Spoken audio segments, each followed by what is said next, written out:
నా పేరు వేటగిరి సంజీవరావు. యానాది సంఘాల మహాకూటమి రాష్ట్ర ఉపాధ్యక్షులుగా పనిచేస్తున్నాను.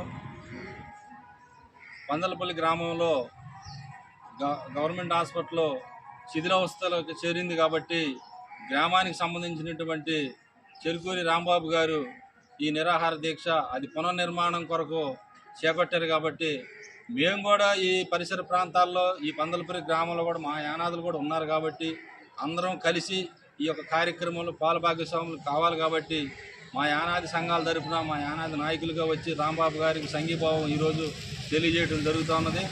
ఇది గట్టిగా అందరూ కూడా గ్రామంలో ఉన్నటువంటి ప్రతి ఒక్క రాజకీయ నాయకులు, ప్రజాసంఘ నాయకులు, గ్రామస్తులు అందరూ కూడా దీన్ని పూనుకొని ఇక్కడ పునర్నిర్మాణం జరిగేదానికి అందరూ కృషి చేయాలని చెప్పి కోరుకుంటూ మేము మా వంతుగా యానాదులు సంఘం తరఫున రాంబాబు గారికి సంఘీభావం తెలియజేయడానికి ఈరోజు మేము రావడం జరిగిందండి.